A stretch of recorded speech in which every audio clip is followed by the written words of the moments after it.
All right, so in this video, we're going to be going over the test review.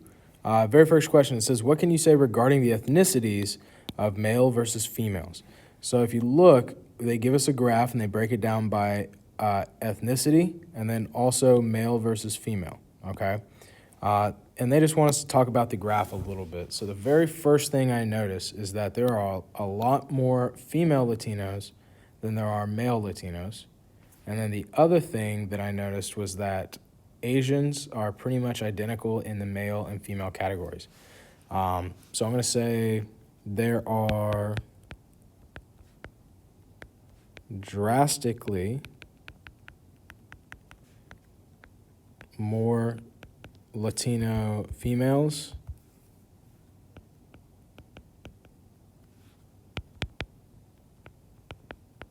than males. And there are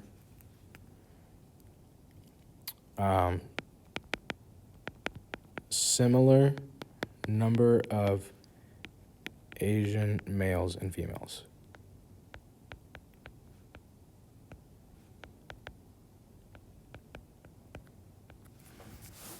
Okay. Now it says, what kind of data is represented by the graph and what are they? So remember, there's either univariate or bivariate, categorical or quantitative. So we're looking at ethnicity and male versus female. So ethnicity and gender. So we've got a bivariate graph. And since we're not dealing straight with numbers, we're just dealing with groups of people, races and genders. So this is going to be categorical.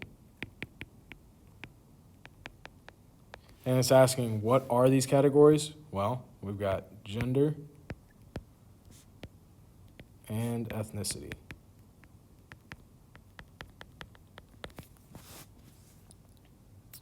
Number 3 says, which gender had more Latinos? Well, you can clearly see that the Latino female column is much higher than the male, so we're going to say female.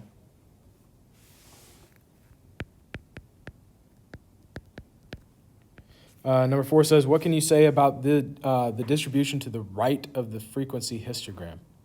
In the frequency histogram. So if I'm looking at this frequency histogram right here, okay, I need to figure out, okay, what kind of shape is it? So if I look at the graph, you can see that it goes up and then down, right? And the peak of it is fairly close to the center of the graph. And usually if it's in the center of the graph like that, it's going to be symmetric. So I'm going to say very symmetric. And then just something else you notice about the graph. So it looks like it ranges from about 10 all the way up to 89. So I'm going to say ranges from 10 to 89. And that's about it. That's all I'm going to write.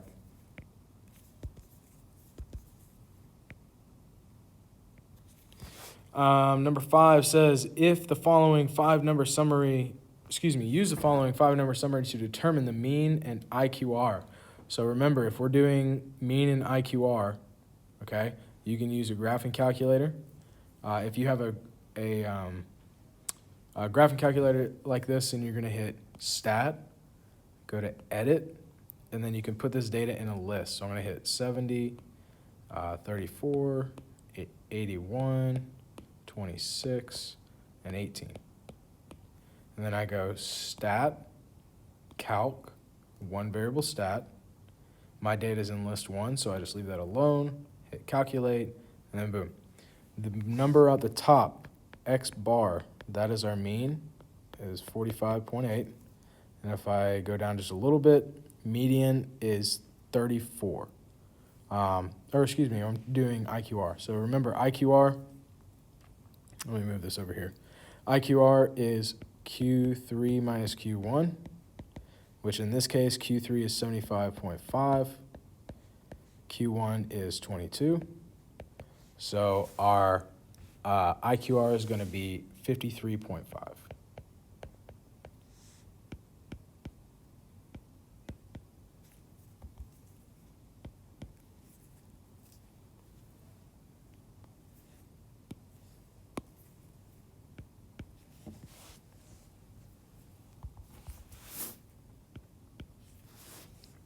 Okay. Number 6, it says, what is the 5-number summary for the box and whisker plot? So remember, whenever you're dealing with a box and whisker plot, it's just in order. So it's min, Q1, median, Q3, and max. So my min goes here, Q1, median, Q3, and max. And all we want to do is we just want to find where it falls on the number line. So here's min at 65. Here's Q1 at 70. Let me do this. Min, Q1, median is at 80.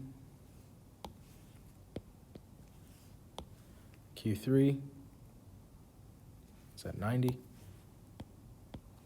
And max is at 100.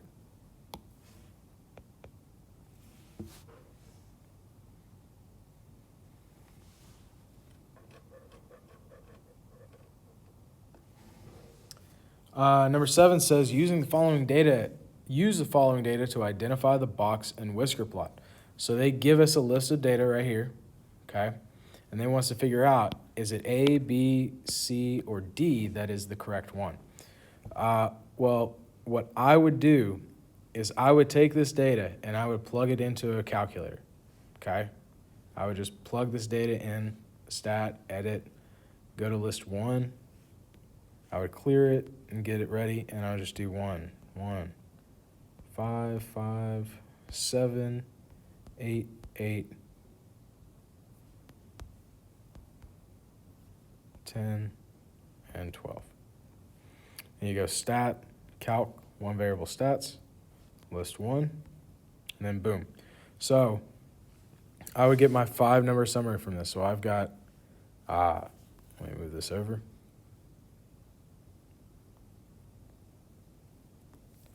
I've got min is, so it goes 1, 3, 7, 9, and 12. So I would just want to find a graph that fits these 5 numbers. So my min is at 1 right here. It's at 1 here. It's at 1 here. It's 1 here. So that works. What about 3? So it's at 3. This one is not at 3, so it can't be that. This one's not at 3, so it can't be that. And this one's at 3. Okay, so it's either A or D. The median is 7. That works. That works. Q3 is 9. That works. That does not work. D has a Q3 at 8, so that one's not going to work. So it's got to be A. Number 8, what kind of data is represented in the graph to the right? So remember, is it going to be univariate or bivariate? Is it going to be quantitative or categorical? So we're looking at the number of students who like red juices, orange juices, yellow juices, or purple juices. Now, since we're looking at only one color per student, this is going to be univariate.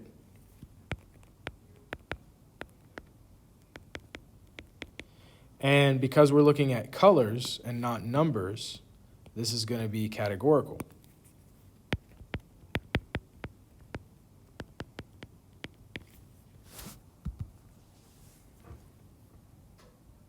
Number 9 says, the dot plot below represents creatures which, with different numbers of legs. List the data set for the given dot plot.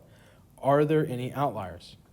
So remember, outliers are anything that are really far away from the data.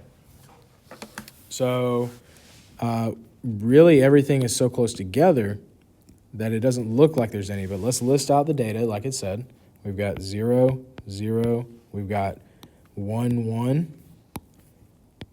We've got 3 2s.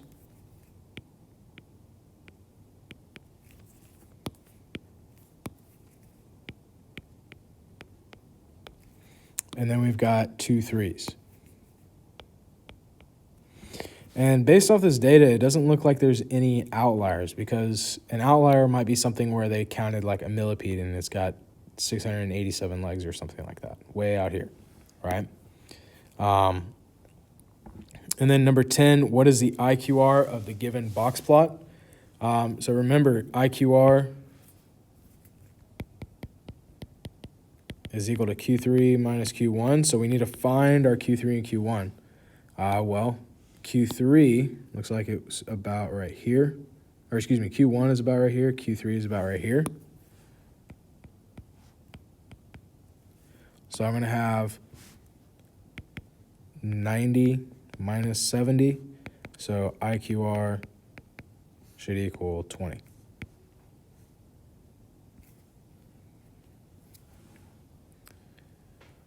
All right, and then one more page. A study showed a set of data with a mean of 36. The margin of error was plus or minus 5. What does this indicate? So remember, if we have a mean of 36, margin of error plus or minus 5, we just need to add and subtract our margin of error to our mean. So we're going to get the actual mean is between 31 and 41. Because if I just add and subtract 5 to 36, I get 31 to 41. What is the median of this data set? Okay, so there's two ways you can do it. You can list these out in order, or you can use your calculator. So if I use my calculator, again, stat, edit, just clear the list, and then I'm going to do 34, 12, 18, 49, 26, 81. Then I go stat, calc, one variable stats. I'm going to get the median is 30.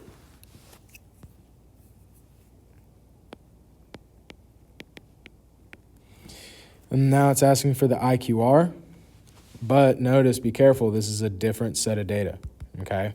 So I'm going to go stat, edit, and then I'm just going to plug these in. So 34, 12, 18, 49, 26, 81, 77, and 59. And then stat, calc, one variable stat, and boom. So my IQR, remember, is Q3 minus Q1. So we're going to have 68 minus 22, which equals 46.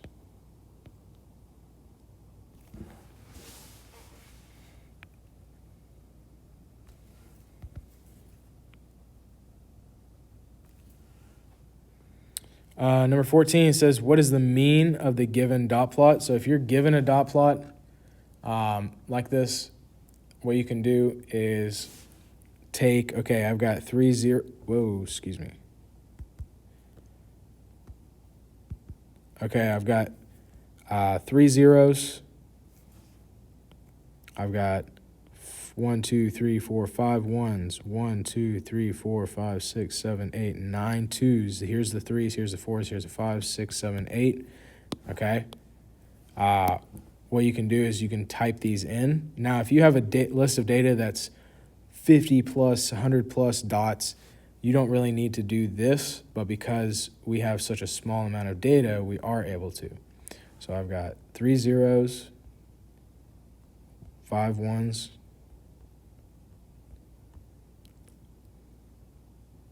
9 twos,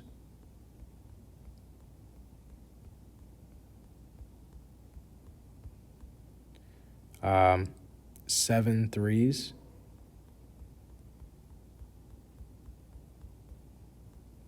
2 fours, 5 fives, a 6, a 7, and an 8. And so I hit stat, calc, one variable stat, list 1. My mean is at the very top, and it's going to be 2.88.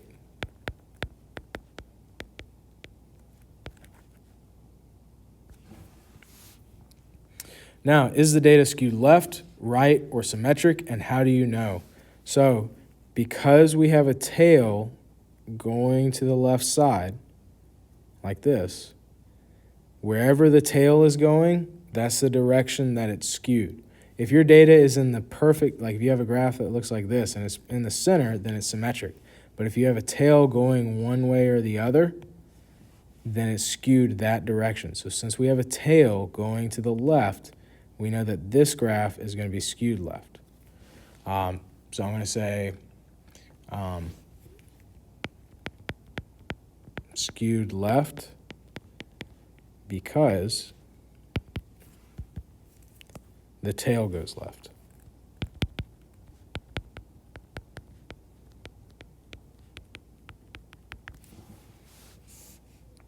All right. Now, number 16 says, for the given dot plot, find the mean, the standard deviation, and give 3 examples of statistical bias and their definitions. So just number 16 is find the mean and standard deviation. So if I want to find the mean and standard deviation, again, we can use our calculator. Okay, so I hit stat, edit, and I'm just going to put this data in. So I've got 2 zeros, 2 ones, and 2 twos.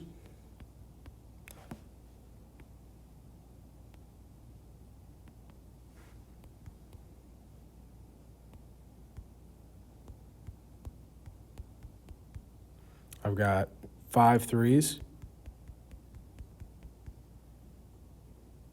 I've got 2 fours, 1 5, and 1 7. If I go stat, calc, 1 variable stat, the mean is going to be x bar with the x with a bar on top. So we got x bar is equal to 2.73.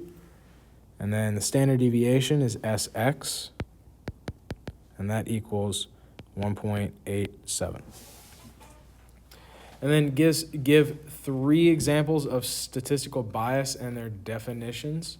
So remember, if we go back to our notes, okay, this is the notes from statistical bias. We've got a few of them here. So you can have response bias, you can have non-response bias, observer effect, wording of questions, placebo effect, or even variability, okay? So just choose 3 of them, and then you're good to go right there.